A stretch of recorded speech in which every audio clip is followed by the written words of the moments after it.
Hey guys, this is HeartCore. Welcome. I'm Celestina, that's Miko. Hi, everyone. And today, as we teased oh so gently slash oh so aggressively last week, we are talking about the Salem Witch Trials.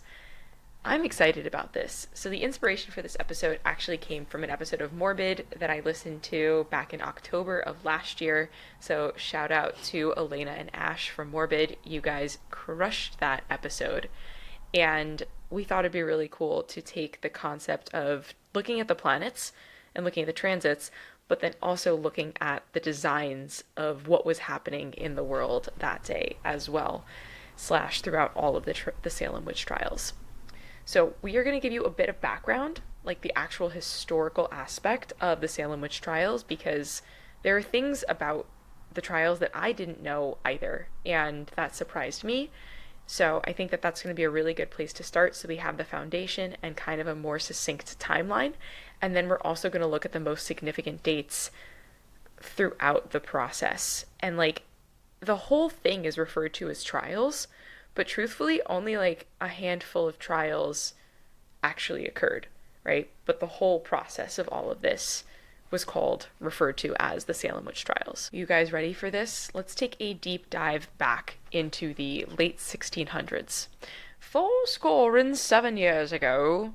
No, I'm not actually. I mean, maybe I could, but I probably won't. I'm gonna maybe just do the first sentence in that. So bear with me, guys. The year is 1692 in Salem, Massachusetts, a small Puritan town, deeply religious, deeply fearful of the devil, and, as we'll soon see, deeply divided. I don't know where that came from. In the 1600s, I guess. Seemingly. I think the accent changed a little bit as I got through the sentence. Nonetheless, the year was 1692 in Salem, Massachusetts, a small Puritan town that was deeply religious, deeply fearful of the devil, and as we'll soon see, deeply divided. In a matter of months, over 200 people, both men, women, and even children, were accused of witchcraft. 19 were hanged, and one man was pressed to death under heavy stones. How did this happen? Excellent question. That's what we're here to talk about today. We're exploring the timeline of the trials, the bizarre symptoms of the afflicted, and the controversial use of spectral evidence, the potential role of ergot poisoning, and how the Puritan Church both fueled and condemned the hysteria. Let's hop into that time machine. So, the Salem Witch Trials didn't happen overnight. They unfolded over a series of months, 10 to be specific. And it started out in the dead of winter, when resources were scarce, tensions were high, in January of 1692. So what a way to start out the year. In the home of Reverend Samuel Parris, his 9-year-old daughter, Betty Parris, and 11-year-old niece, Abigail Williams, began exhibiting signs of a strange behavior. They screamed, they threw fits, and contorted their bodies in very unnatural ways, claiming to see visions of demons. Soon, other girls in towns, some as young as 12 and others in their late teens, began experiencing similar symptoms. The next month, in February of 1692, they were unable to find a medical explanation, so they brought in local Dr. William Griggs, and he declared that the girls were under the influence of witchcraft. This is where all the lightning comes in. We don't have sound effects guy. That was me, so you're welcome for the sound effects coming out of my mouth. Nonetheless, under pressure, the girls named these 3 women as witches. Again, the sound effects. Tituba, an enslaved woman from the Paris household, Sarah Good, a homeless beggar, and Sarah Osborne, an elderly woman who had fallen out of favor in town. You guys picking up what I'm putting down there? Some people who just may not have been well liked by the townspeople were accused. It's a little suspicious. Just saying. I'm not trying to put any spectral evidence into the mix. So the next month, on the 1st of March, 1692, the first examinations begin. Tituba, likely under duress, confessed to working with the devil and even claimed that there were other witches in Salem. This fueled more accusations. So my understanding is she came from the Caribbean and she was practicing her own religion. And I think that's what people saw as witchcraft. There were definitely some elements of like ritualistic things that she did that could be potentially misconstrued as witchcraft. So she's like, yeah, dude, I was doing that, is what it is. I just don't think she wanted to be condemned for it. So she just said, yeah, sure, whatevs. So, I don't blame her. Later that spring and into the summer, the trials escalated. So by the time the first execution took place in June, we'll get to specific dates in a second, accusations had reached alarming levels. Prominent community members, including Rebecca Nurse, a respected elderly woman, and John Proctor, a successful farmer, were both accused. And even a 4-year-old, Dorothy Good, was arrested and kept in jail. Bruh, how? How? So, in September of 1692, this is when the last executions occurred. So, throughout the whole summer, they had 4 major execution sessions, between 3 and 8 people killed at each of those executions. So, the numbers were about 40 people-ish in total. For whatever reason, Miko and I were talking about this the other day, but in my mind, I thought it was like hundreds of people that had been executed and condemned as witches. I'm not saying that this is any better, right? Like, nobody should have died for this. It's just that's not what I expected. So, yeah, just thought that was interesting. So, in September of 1692, this is when the last executions occurred. So the tide begins to turn, and more doubts, more reasoning crept in, especially regarding the spectral evidence, which is when someone's saying, oh, a spirit came and tipped my cow in the middle of the night, or that someone had accused them and a witch had tormented the victim, basically by not physically being there. In October of 1692, Governor William Phipps, pressured by his own wife being accused, dissolved the court and prohibited any further spectral evidence. The trials lost credibility. And then the final month of all of this was officially May of 1693, so a year and a half later. The remaining accused were pardoned and the trials, quote unquote, had officially ended. But obviously, the scars remained. Yeah, so at the heart of all of these trials, it really broke down to spectral evidence. The claim that a witch's spirit could leave her physical body or their physical body and torment victims. Meaning that if an accuser said, your ghostly form pinched me or sat on my chest at night, that was considered valid proof, which is wild. This type of evidence, as it sounds, was pretty controversial, even among the Puritans. Some, like Increase Mathers, a prominent minister, argued that it was unreliable because the devil could impersonate innocent people, but others, like Judge William Sawton, accepted it without hesitation. So there was definitely a lot of division in the town at this time. But spectral evidence was included from March 1692 through October of 1692, when all of the accusations and subsequent hanging/murders occurred. And truthfully, without it, the accusations crumbled. Like, without spectral evidence, it just nosedived. We're going to take a look also at the religious beliefs of the people at the time, because the witch trials and the Puritan religious beliefs really do go hand in hand. The Puritans saw the world as this constant battle between God and Satan, between good and evil, and they believed that the devil actively worked through witches to corrupt the community. So church leaders like Reverend Samuel Parris used sermons to inflame fear. If you recall, his daughter was the first one who exhibited quote-unquote signs of hysteria. But yeah, these trials also had a political element. Many of the accused are those who had spoken out against church leaders or had held land disputes with prominent families. If you look at it, be a bit sus. But it was also the Puritan church that helped end the trials. So Increase Mather's famous sermon, The Case of Conscience Concerning Evil Spirits, argued that it was better for 10 suspected witches to go free than for one innocent person to be condemned. bruh, I agree with you.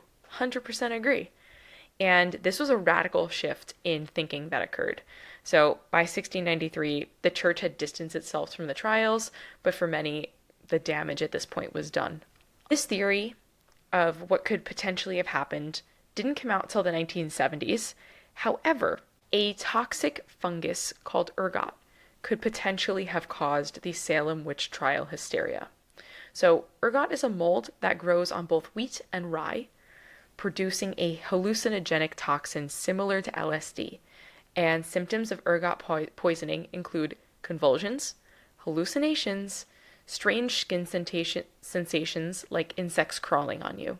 A historian named Linda Corporal proposed that the afflicted girls may have unknowingly consumed contaminated grain, and this would explain the bizarre behavior that was triggered by the witch panic. Though we can't go back and test specifically, right? So not everyone is going to necessarily agree upon this.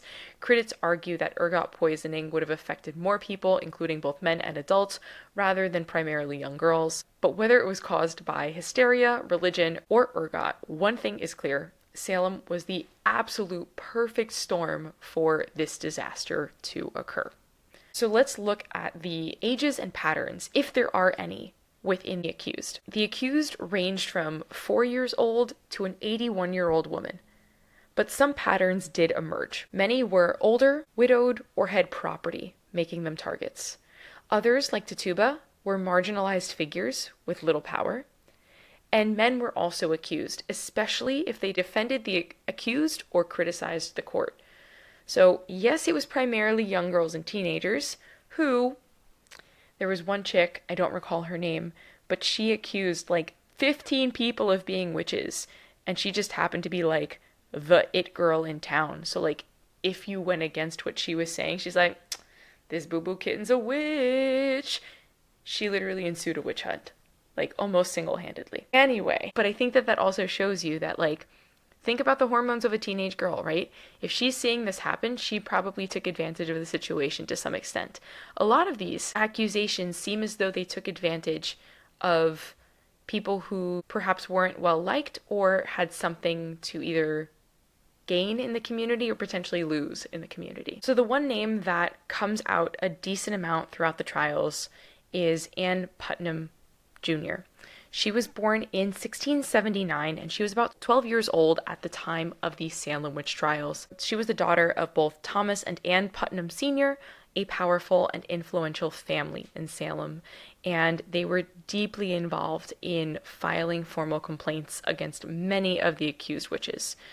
Her entire family, that is. She testified in court multiple times and also helped convict many of those who were accused. Most notably, Rebecca Nurse, Martha Corey, John Proctor, Reverend George Burroughs, and Elizabeth Proctor.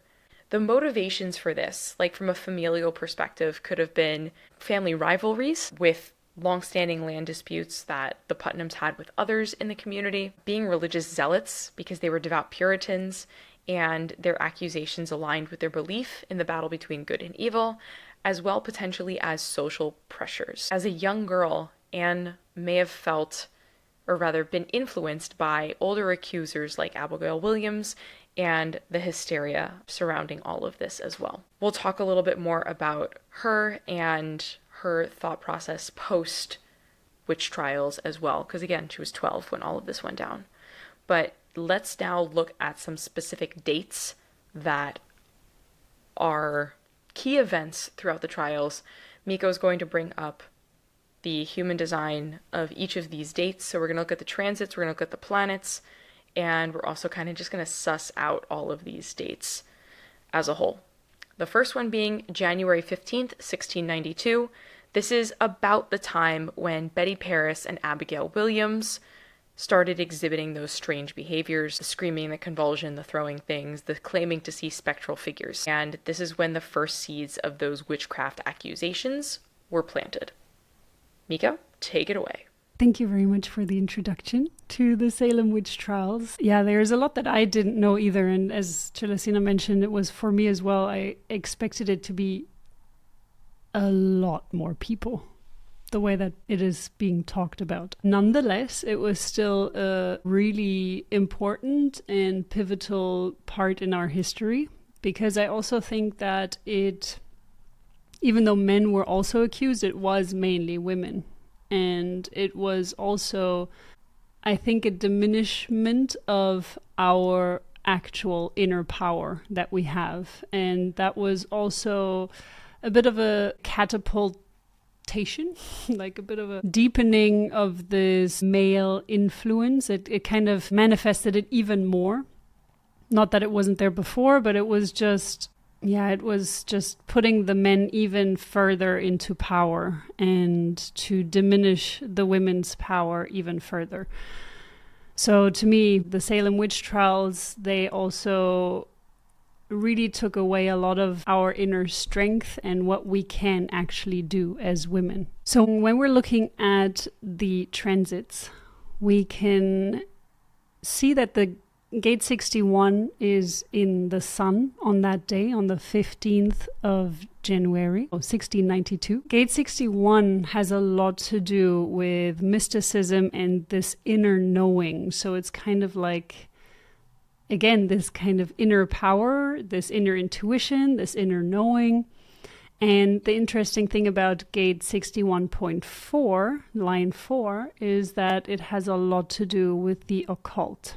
So when we're looking at Gate 61, line 4, when we're looking at the detriment, it says the belief that grandiose speeches and empty phrases can motivate and enlighten others, resulting in apathy and disregard, like a politician who uses catchy slogans but fails to deliver meaningful results. And to me, this is what you're talking about here. This sharing something, saying something, but influencing it in the wrong way. So we are going to, for these Salem Witch Trials, we're mainly going to be looking at the detriment, because I feel like it was a very, very shadowy time. It's not something good that necessarily resulted out of this, even though it did shed a light onto all the things that are not right with the legal system. Not all, but some of the things that are not right with the legal system. It also seemed to have shed a light onto the inequality in power. So certain people trying to screw over other people to get their land, or aspects like that. So this is something that we're also going to be looking at and seeing here. Another thing is that the moon shifts very, very quickly throughout a day. So when we're looking at the moon, it's a bit challenging to keep it into account because it can shift between 1, 2, or 3 times in a day. So it's a very, very quick shift. But what we can look at is that this is the gate of ideas. It's currently in the gate of ideas. So it's really, even though this one is in exaltation, this would only have lasted 1, 2 hours maybe. It's very, very fast. So I wouldn't take the exaltation into account here.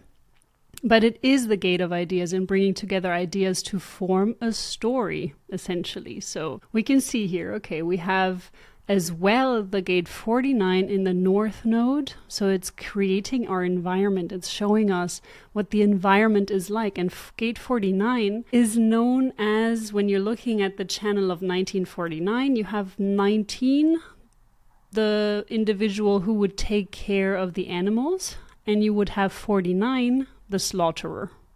So this is the environment that we're currently in, the potential for this slaughtering to take place. And in detriment, we have punishing for change through aggressive or violent means without considering the potential consequences or seeking peaceful alternatives, like a revolutionary group that uses force without attempting diplomacy. Again, it shows us this is the kind of environment that we're in at that time. So if someone stands up and says, hey, they're accusing someone of doing something through spectral evidence, for example, which was recognized back in the day, it's a very fertile ground for that kind of accusation. We also have Pluto in gate 56, which is the other side of the storytelling channel, the 1156. And that is in detriment, having a strong ability to attract attention, but lacking the ability to follow through on promises or deliver real results, like a celebrity who uses fame to gain political power, but has no real qualifications. It is in detriment, fixed in detriment here because of the moon at the moment being in that position. So as we know, it changes very quickly, but even then I would still look at the detriment because of the shadows that were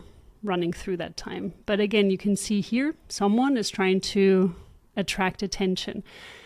And what we want to focus on here as well, before we continue this, is that when you're looking at transits, you're looking at an energy that can influence you. Every kind of transit has the power to influence you. But as long as you really truly understand who you are, and this is where human design becomes helpful, because you can look at your chart, you can look at your type, your strategy, your inner authority, where you're defined, where you're undefined, and you can really start to understand who you are, where you have consistent energy and where you have less consistent energy. So when a transit is defining something within you, it is still not you. You don't turn into a whole nother being. You still stay you as yourself. And that is very, very important. But the more that you're living in your shadow and the less you have done your self-reflective work, the less you've understood yourself, the more you will be pulled from left to right from these transits or through these transits. And this is the challenge. We are always at any point in time being pulled into different directions. And that's why some days you will feel more emotional, other days you will feel less emotional. Some days you will feel more pressure, or you feel more energized, or there are just different kinds of energies floating around. And if you don't really truly know who you are, you may start to identify with that. So the transits at that time, when we're looking at them, they can show us the general energy. And when you're looking at the Sun and Earth placements, these are two placements that are taking up 70% of the energy every day. So they are really influencing you heavily at 70%. So when you're looking at the gates and the lines of that day, you will already get to understand a lot about what most people in the population will feel, and you also may feel, but it doesn't mean that you will act on it. So that being a very important first point. What we would mainly focus on when looking back at historical events would actually be the outer planets, the generational planets. So we would look at Mars, Jupiter, Neptune, Saturn, and Pluto, whereas Mars sometimes is even considered a personal planet, and that means that it is more of a personal influence, but sometimes it's even pulled into the outer planets or the interpersonal planets, and we would look at it in certain instances as well. The personal planets are the Sun. In astrology, the Earth doesn't actually really count much. They don't really use it much, but in human design we do. We also look at the Moon, the Mercury, and Mars sometimes, but Venus. And I forgot to mention Uranus as an interpersonal planet as well. So these are really very impactful for generational insights. And of course, we would also look at the nodes, because the nodes are sharing a lot about the environment that we're in and what is the overall stage that this is set on. So how do you feel about the rest of this chart? Well, they should be using their minds and taking in information and processing information and being able to verbalize information, which I think they are. However, is it quote unquote the right information? Debatable. There is definitely a lot of emotion and a lot of taking in and being able to process / vocalize, but I think that's also may be what started this endeavor, right? We've spoken to a lot of the different aspects of how the planets were affecting people at this point in time.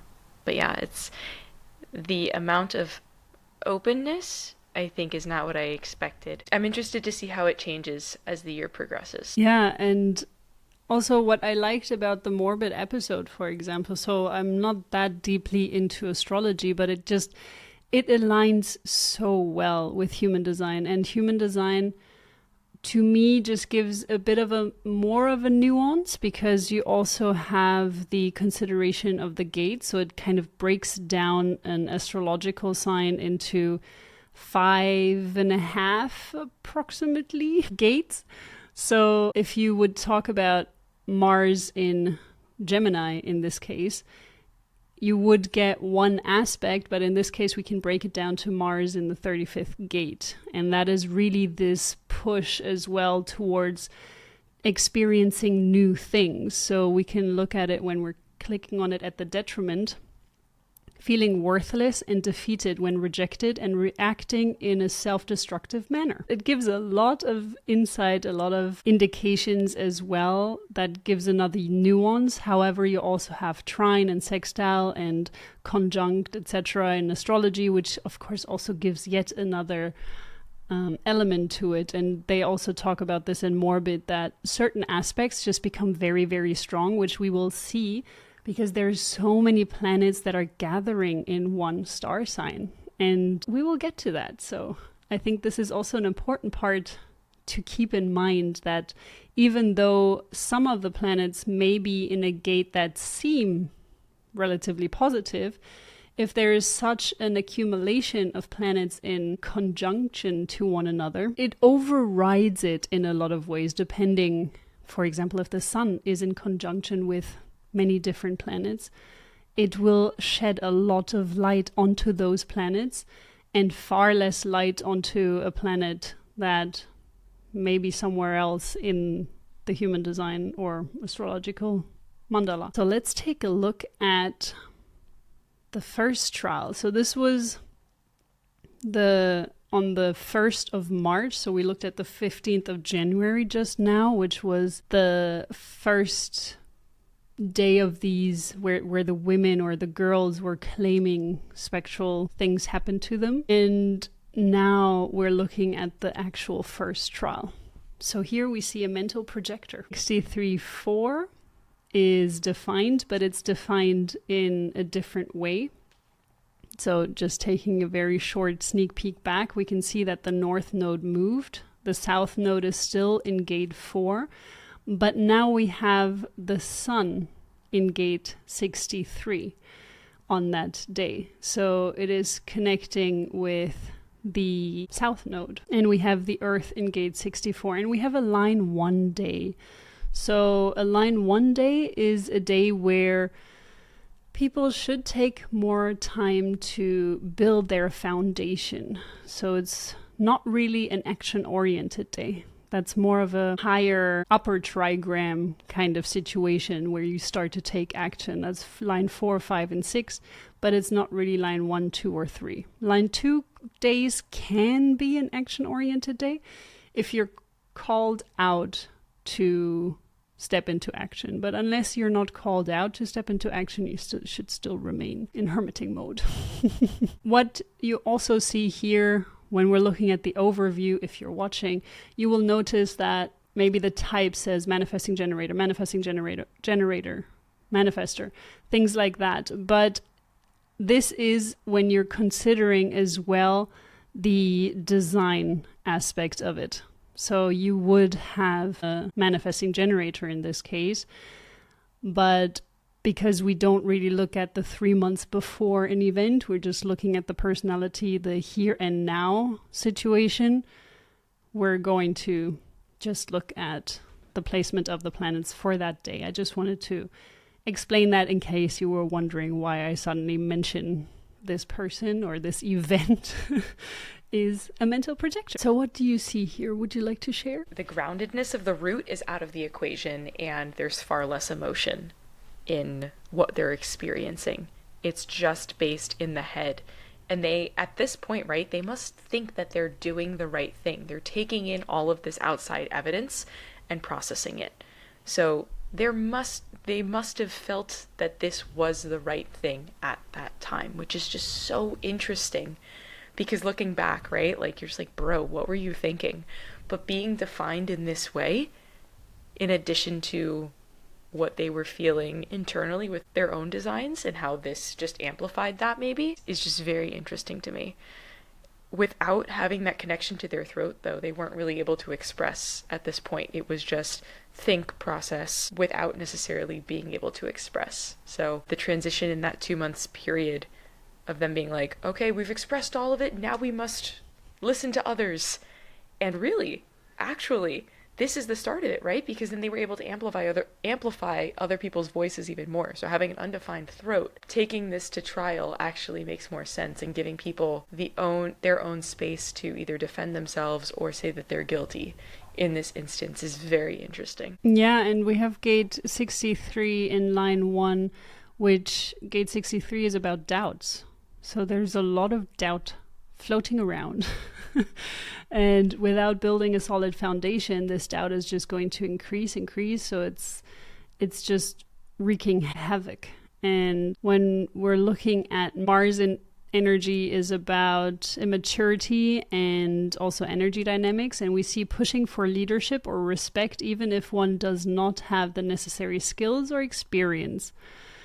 This is, to me, again showing, yes, the foundation hasn't been created. So there's still a lot of doubt floating around, a lot of immaturity in the aspect of the leadership, which is a very important part here. Leadership probably being the court in this instant. Then we have gate 20.2 in the now. This is in Uranus, and Uranus is about chaos and order.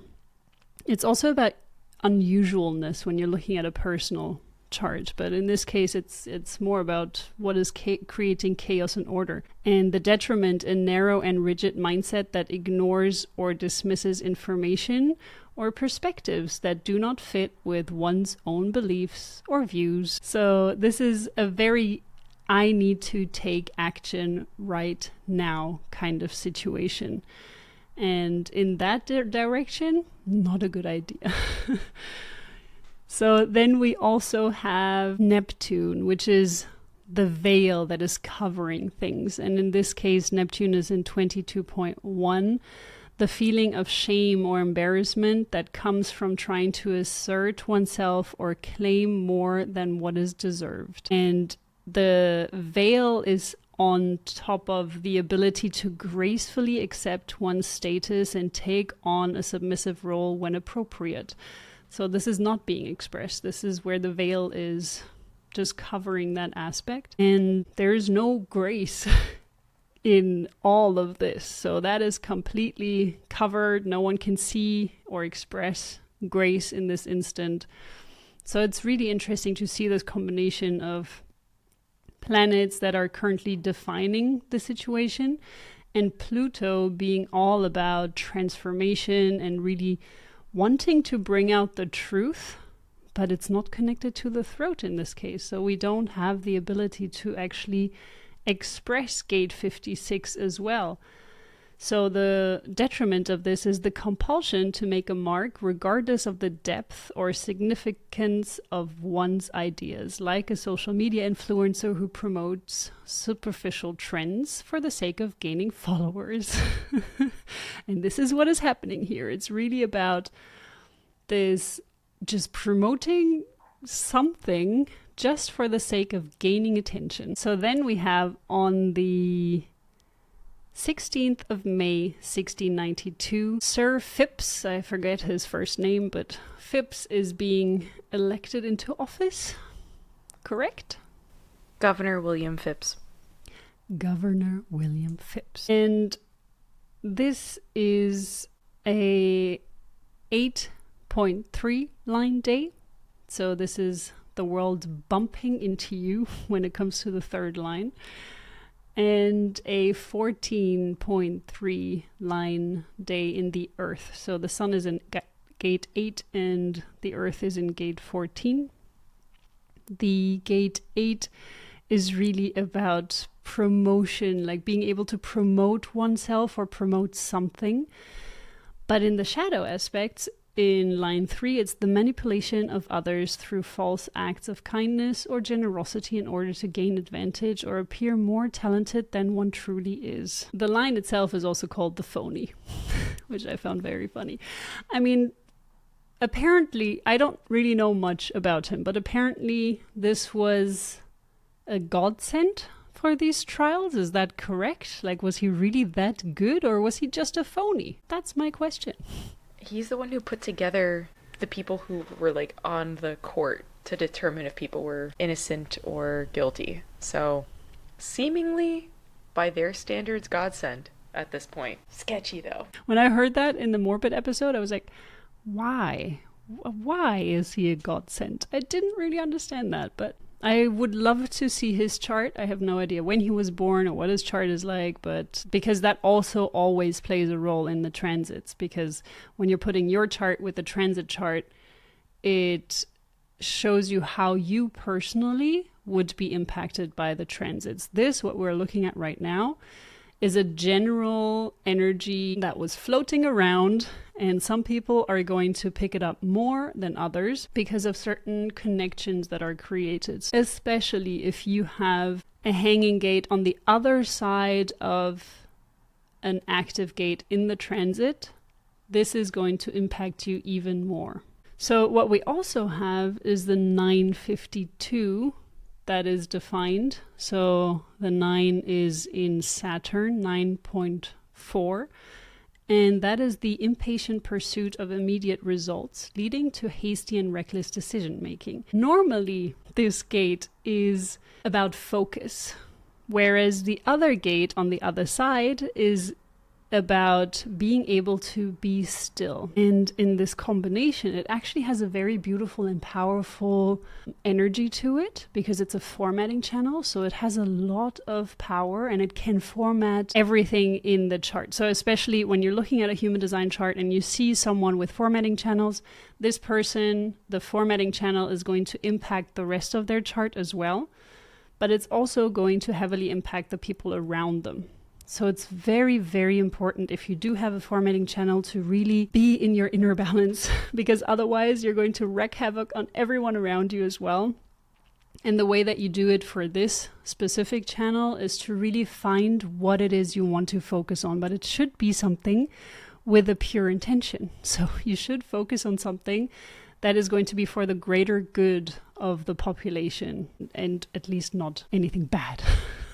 Dude, but think about it. From their perspective, they did think it was for the greater good of the population. Yeah, that's true. Wild. Yep. So yeah, and in this gate, when you're living in the detriment of this 52nd.5 gate, you have a stagnation leading to a lack of focus and understanding. Just keep that in mind. Venus is all about values. It's very important. Values and sociology.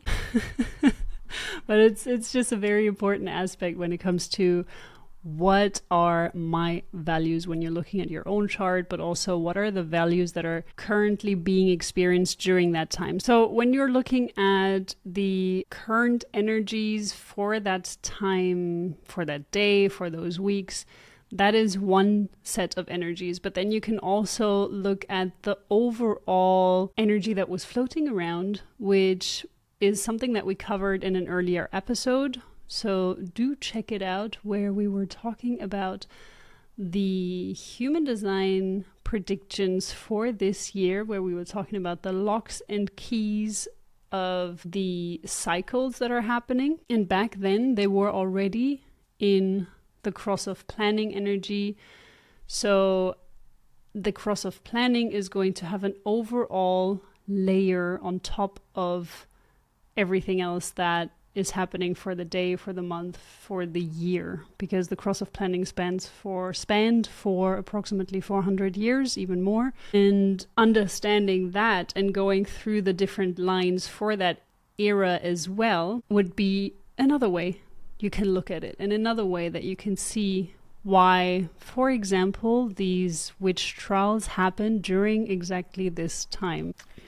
So in this, we're seeing a major shift away from any kind of mental processes and really just down to the root and the sacral. It's just interesting to see this shift in energy as the year progresses, going from being very in people in their heads and emotional to having more of an innate response to things. So I'm excited to see, again, how this transitions throughout the year. It's just really cool being able to see how it started and the actions that occurred early on and how they continue to change as the energies shift and change throughout the year as well.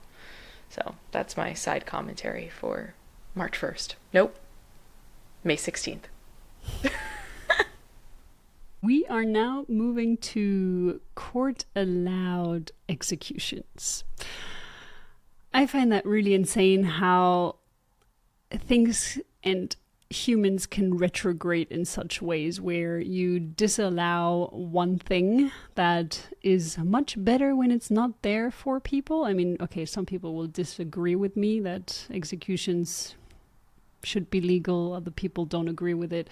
Either way, I just find it interesting how humans sometimes decide to change the law back to something that is more caveman in nature. But instead of jumping on current events, I'm also just going to jump back into the Salem Witch Trials as we can see here. So we have gate 45.2 in the sun, and we have gate 26.2 in our earth. So let's take a quick sneak peek as to what the 70% of the energy looks like on that day. We have in the detriment being resistant to change or unwilling to accept the methods of others.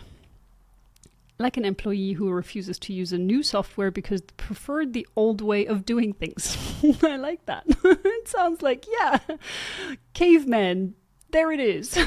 Let's go back. Let's go back to how they did it. So that's the 70% energy. They just decided, let's go back to executing people. Then we have 26.2 in the earth, which is the grounding force in theory, and that in detriment is acting impulsively without learning from past experiences, which could lead to neglecting caution and making mistakes. Yeah, I would say so. I would say that that's what happened. The rest of the chart is a reflector. So everything that is being taken in is being amplified. However, a reflector's aura is usually a bit more dense, but it still will mirror back everything that works or that doesn't work currently in the society. So I would say this chart has done a very good job in mirroring back everything that doesn't work in that society at that time. We have a heavy definition of the throat gates, gate 16 in Uranus. In the detriment is the tendency to believe in or act on fantasy or unrealistic ideas, often without realizing they're not based in reality. Sadly, they did choose to pull it into the reality. Then we have gate 20 in line 4 in Jupiter. So this is about the law and protection. And here we have this gate in the exaltation. But we're going to get to this in a second. So we have a good teacher who helps their students turn their ideas and insights into real-world actions and results. Yeah, they also pulled that into the reality. So they didn't just consider this an idea. They actually pulled this into their reality. Executions. 2 days later, we will see the results of that. And then we also have gate 31 in Venus, in line 2 in detriment, being a leader who acts impulsively and without proper consideration, leading to poor decisions and a loss of credibility. We also have in the throat gate 33 in line 5 in Mars. That's about this immaturity that needs time to develop. That's making impulsive announcements without considering the timing, like telling your coworkers you're quitting without first discussing it with your family. Also a bad decision. And then in another throat gate, we have gate 45, and that is in our Mercury, or in their Mercury at their time, in line 6 in detriment, allowing others to participate in a project or process, but only if they conform to established norms or standards, which can limit their unique contributions. What we have here can be positive, but it can also be very negative. So everything in human design, it always has two sides. You can choose to go down the light path, or the path full of lanterns, and then you can choose to go into the darkness. And that's what they did here. They chose to go into the dark cave somewhere on their path. Celestina, what else do you see here? Bro, one, it is wild that the energy is a reflector and it is just mirroring back at them everything that they've been doing for 6 months, 5 months at this point. And in every instance where they could have chosen good, they chose the not good choice. I don't want to say bad, right? Because, I mean, dude, there's positives and negatives, but it's how you choose to adapt and grow from that situation. But wow, every decision was maybe not the best decision. And it's wild to see how that reflector energy can affect the population in this instance. And it really, really did in this hyper-specific example. The shift in the next 2 days I know is going to be drastic. So it's really interesting to see that this is the energy in which they chose to make this decision versus the energy in which they chose to enact and like actually take action in the first executions. So I'm just excited for this whole journey. Thank you for taking us along for the ride. We're halfway through. Another point is that the planets are conjunct. So according to astrology, is when they're meeting up in one star sign, that is a conjunction. In human design, I would consider it more of a conjunction if it's actually in a gate. But in this case, we can see that the Sun, Mercury, Uranus, and Jupiter are all in conjunction with one another in Gemini. And apparently when Jupiter is moving into a new star sign, or when any planet is moving into a new star sign, it has a very, very strong energy. And in this case, it is also amplified by the Sun. So 70% of everything that we're taking in is from the Sun and Earth. And that being amplified, Jupiter, Uranus, and Mercury being amplified, is just increasing the power or the potential for growth, but also the potential for shadow in these planets. So what we would see here is that, for example, Saturn, that is on the other side of the mandala in gate 9, it wouldn't have such a strong hold on the energy that is going on at the moment, because it's not conjunct to these other planets. They are not accumulating all together.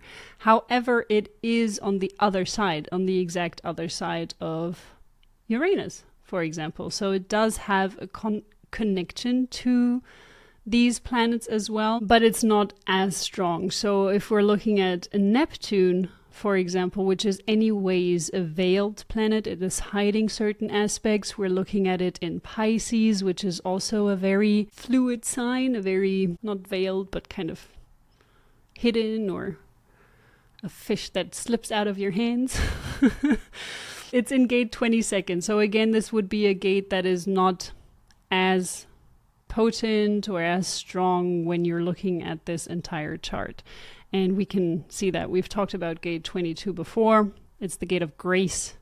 Not much grace happening during that period. So let's take a look at the first execution, which was only 2 days. 2 days later. We see that now the throat is fully there, fully exposed. All the gates are completely active. And the throat is about manifesting. It's about action, like doing, manifesting things, bringing things into reality. So I find it very, very fitting that now the throat is defined.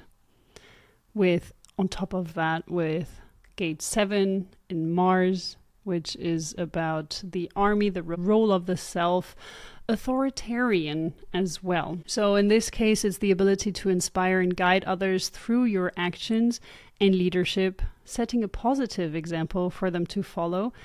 It's an exaltation because of Venus being in its placement, but there's just so much negativity around this whole thing, and leadership can only be acquired. So this is the gate of the army. On the other side, the gate 31, that is the leadership gate.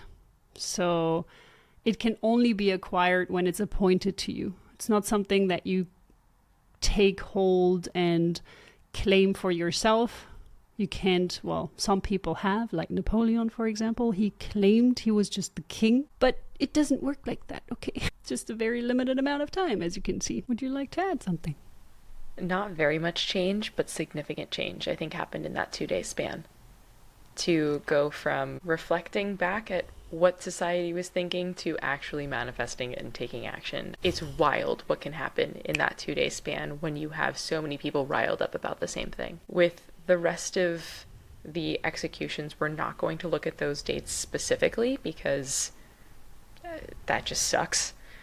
What we are going to talk about next is the turning point in all of this, which happens in late October of 1692.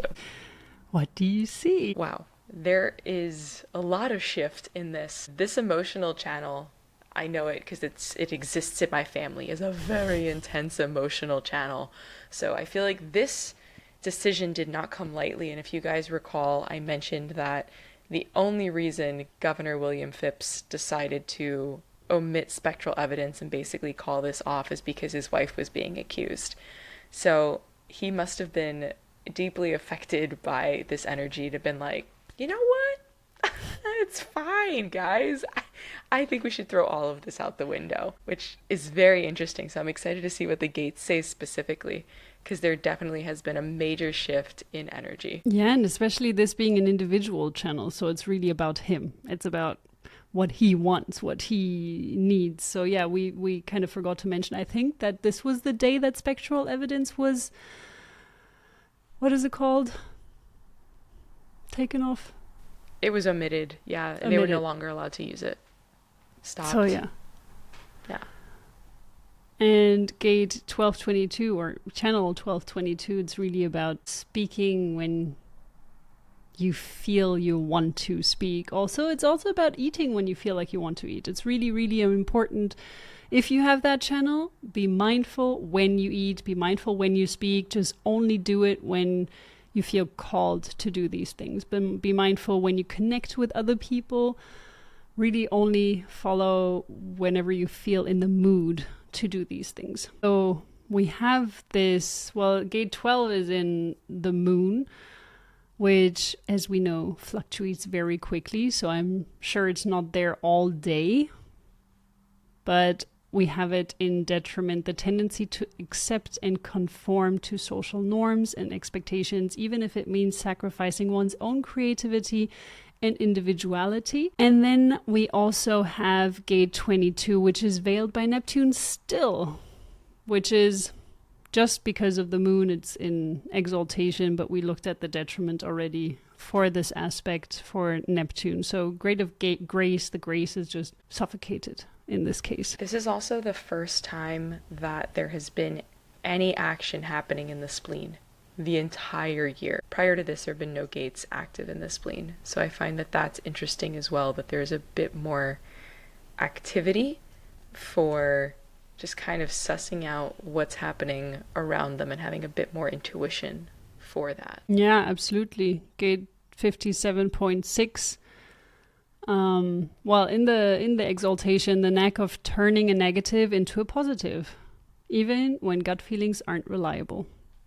So yeah, maybe he was like, okay, hey, this is my sign. I need to have something shift or change. Otherwise, my wife is going to end up facing the same consequences as the other witches and warlocks. I believe that's what they're called when you're talking about a man.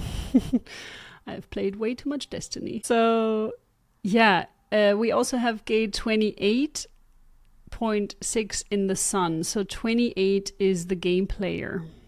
The preponderance of the great, the blaze of glory in line 6. And that is really about the ability to take risks in order to find meaning in life, which I also find very interesting, especially in connection with his desire to help his wife in this case. Gate 27, which is in the defense circuitry, which is also a huge part of wanting to care for others, wanting to provide for others. So I think there was a lot of energy that was pointing to, hey, I need to protect, I need to defend my family, I need to, just do what is best for them at the moment. So next we have the pardoning. So now we are 7 months later. This is when the pardonings started to happen. So everyone was feeling hella guilty, and they were like, you know what? Maybe we were wrong. So in mid-May of 1693, these were the energetics that were happening. And wow, the throat is still extremely illuminated. Yeah, there's definitely a lot more gut feeling intuition than there has been this entire year prior. And again, the channel of openness is there, bringing all of that really intense emotional energy into the throat. So interesting. This is a split definition though. I wonder if this was more of a gut feeling or an emotional decision that led to this specifically a year and a half in. I don't know. We can do all of the pondering, all of the woohoos and wahas, but let's take a deeper look at some of the lines and maybe we'll get some more of that info. So yeah, we have the driving force, channel 14 and 2, which is really about, okay, let's move, let's do this, let's push it forward. Gate 14 is in the earth in line 1. The understanding of how to use one's resources in a way that aligns with one's belief and principles. For example, being able to use one's money, time, and talents in a way that supports causes and values that are important to one rather than simply pursuing wealth or success for their own sake. So they came to the realization that it's more important to follow your values instead of just chasing after people for their land. Potentially, at least that's how I'm going to interpret it. Give them a bit of the benefit of the doubt. And then we have gate 8 in line 1. Honesty. This is the line. So it's really about holding together as well, this gate. The realization that true and meaningful creative expression must be shared openly and authentically with others, avoiding the temptation to hide or disguise one's true self. So yeah, maybe that is why people thought that he was a godsend, because, I don't know, was he a game player? Or was he a phony? Or was he really just at the wrong place at the wrong time and he tried to make the best out of it? I don't know, but with these lines and these activations, it could be that his truth is really coming out from Sir Phipps, and that he's trying to better the whole situation now. We also have gate 20 in line 5, defined by Mercury. So this is how you communicate what you want to say, and this is in the now, the action in the now, which is realism. So you can see, really, there's a lot of truth and exposure of the right type of values that seems to be coming to the surface. The understanding that creativity and spontaneity require attention to detail in order to produce high quality results, like being able to brainstorm ideas and then refining them to create a well-crafted plan or project. We also have Uranus in gate 16.4, the leader. The knack for recognizing the strengths and abilities of others and fostering their growth through support and collaboration, akin to a leader who sees potential in team members and helps them achieve it while working towards a common goal. And gate 2 in line 1. So this is Venus. This is really about this driving force and knowing which direction to bring everyone towards. It's an exaltation. It's about intuition, the ability to rely on intuition and inner wisdom to make choices that align with personal values and aesthetics, such as choosing a career or hobby that feels right without being able to articulate why. And then let's take a look at gate 62 as well. The personality south node in line 4, which is showing us the environment, the ability to step back and examine the small details through introspection in order to effectively communicate that knowledge when the time is right, like a detective who carefully analyzes evidence before making an arrest.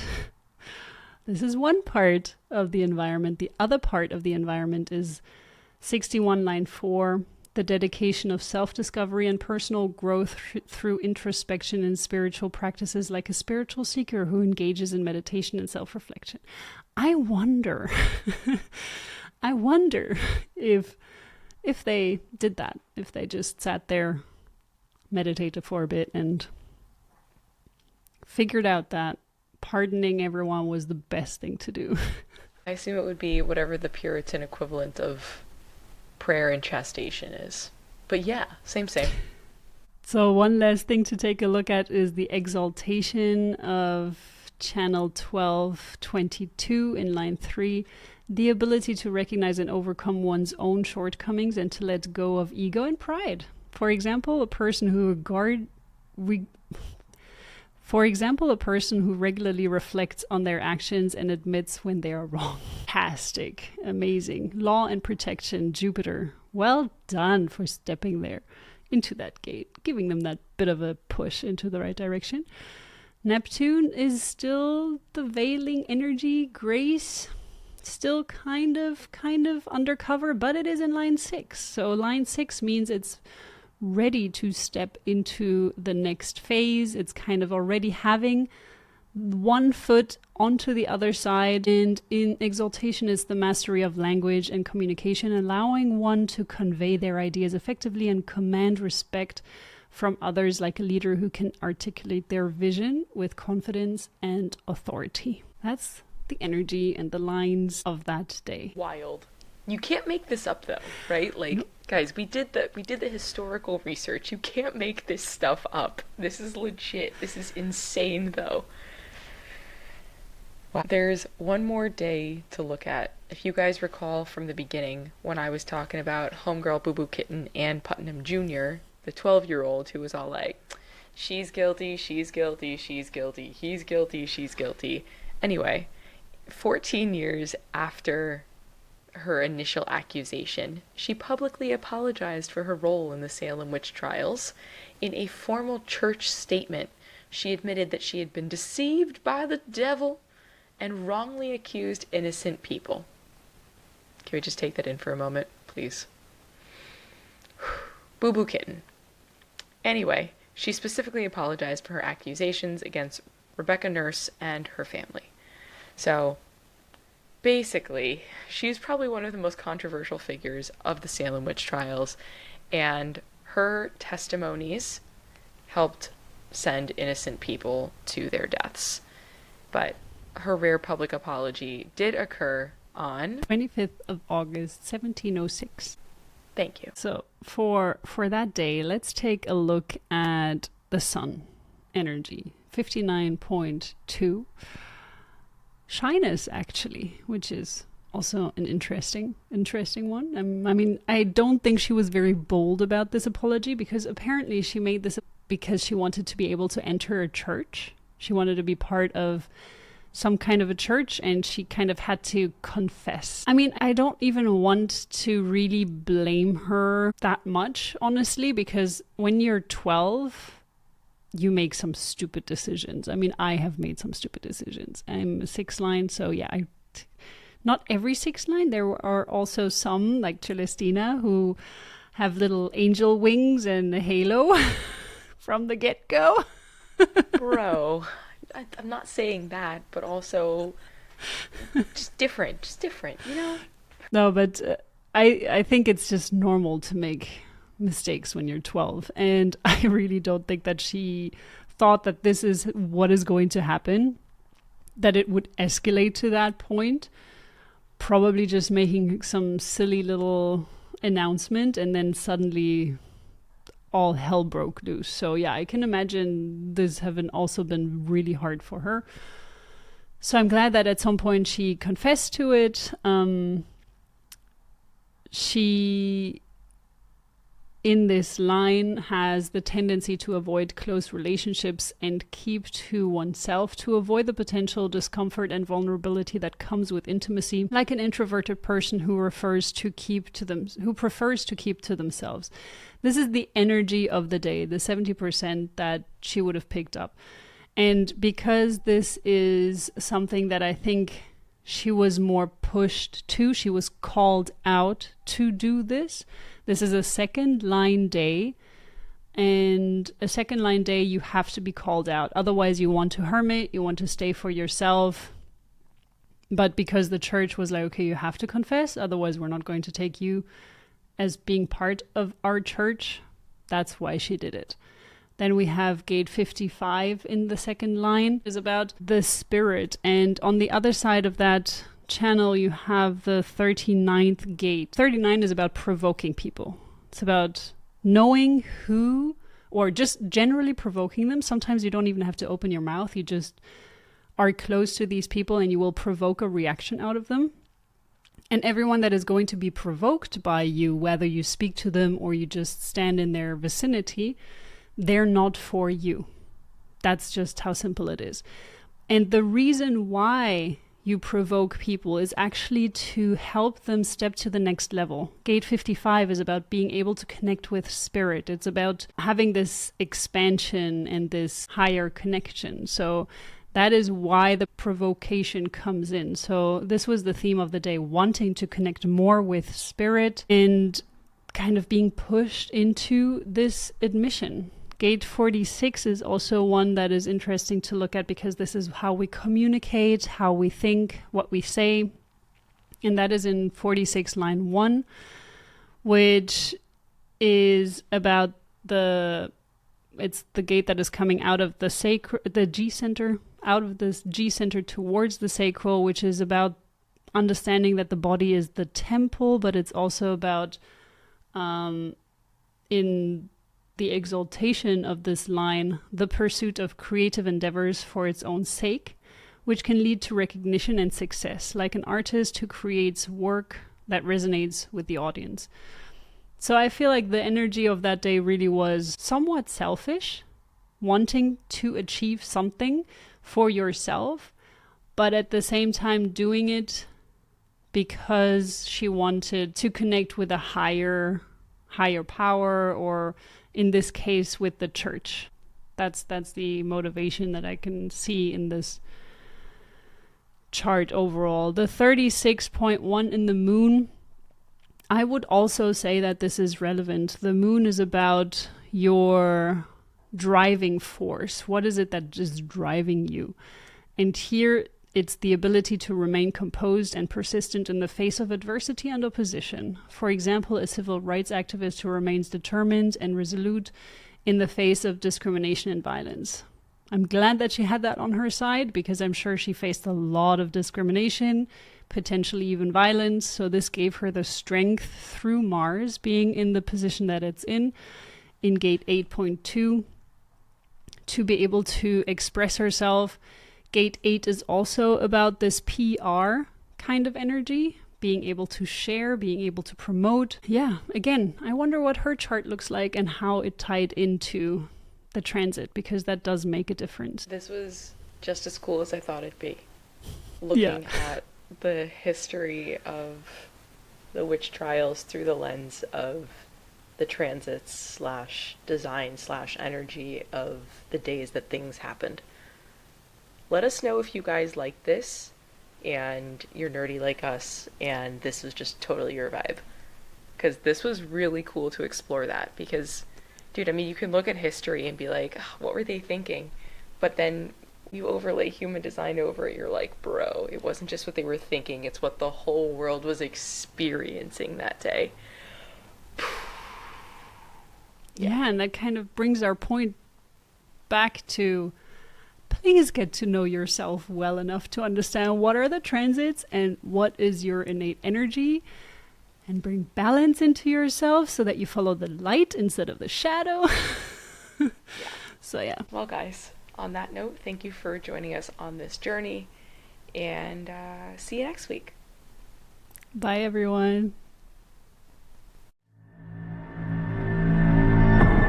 HeartCore, the Human Design Podcast.